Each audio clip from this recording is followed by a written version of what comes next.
La CS3E s'est donné pour ambition d'animer nos villes et d'illuminer nos vies. Concrètement, ça passe par 3 grandes missions. La première mission, c'est de connecter entre eux les acteurs de la filière. Pour cela, la CS3E représente et accompagne les professionnels, du plus petit artisan au major.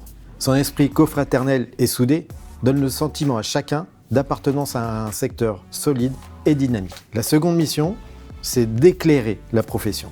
Pour cela, elle opère une veille permanente sur tous les sujets qui concernent les entreprises. Sa troisième mission consiste à transmettre, c'est-à-dire diffuser et partager le savoir, mais aussi mutualiser les ressources et les forces au profit de ses adhérents. La vocation de la CS3E peut se résumer en une phrase: connecter les énergies. Connecter est une mission essentielle parce que nous sommes dans un monde connecté, parce que la connexion vue par la CS3E, c'est mettre en rapport tous les professionnels de la filière. Et en plus, l'évolution technologique fait que la connexion est partout et que nous sommes dans un monde interopérable, interconnecté sur les installations concrètes que nous délivrons sur nos marchés, sur nos chantiers. La connexion de la CS3E, pour moi, c'est plutôt la mise en relation au niveau de tout un réseau en fait, d'autres chefs d'entreprise, mais aussi d'experts. La CS3E a créé un certain nombre de commissions et de clubs dans lesquels des chefs d'entreprise se rencontrent pour discuter entre pairs d'éléments qu'ils ne peuvent pas discuter avec d'autres. Connecter, parce que c'est notre métier de base, on connecte toujours quelque chose, donc ça raccroche notre métier avec notre action. Le réseau et la connexion qu'on y trouve et qu'on y amène, c'est quelque chose d'essentiel. La CS3E, c'est comme une boîte crânienne, un cerveau, et les adhérents sont des neurones. Et plus il y a de neurones, plus il y a de connexions, et plus il y a de connexions, plus on a de chances de trouver des affinités.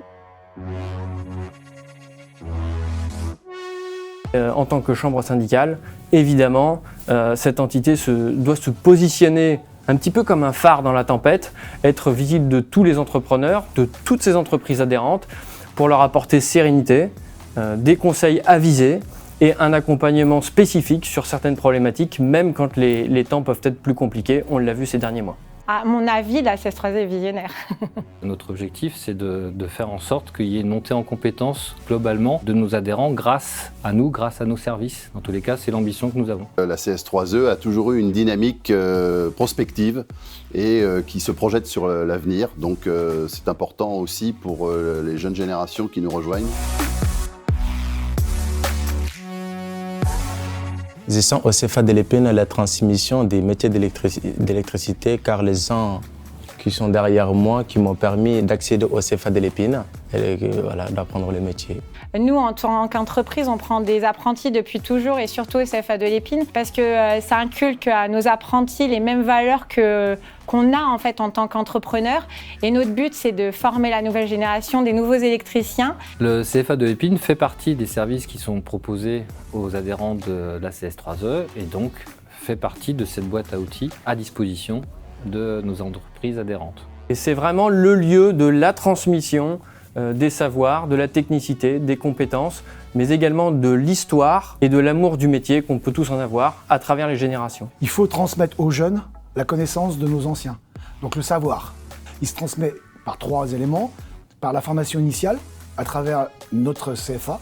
La deuxième transmission, c'est par la formation continue, donc tout au long de la vie, on transmet. Et puis la troisième transmission, c'est la transmission de l'entreprise à un futur chef d'entreprise. La transmission est au cœur du métier de la CS3E. La CS3E a une mission essentielle de transmission aux jeunes générations, de l'état d'esprit qui a régné chez nos anciens, qu'on a essayé de faire vivre. Et puis nous passons le flambeau, les présidents de la CS3E, pour garder des valeurs de fond qui puissent attirer d'autres jeunes, qui puissent donner envie à des jeunes de prendre des responsabilités. Eh bien, je vous souhaite une longue vie. Longue vie, tout simplement. De vivre au moins 140 ans de plus. Je souhaite à la CS3E la même dynamique depuis 140 ans. Je lui souhaiterais beaucoup d'adhérents futurs. Le double.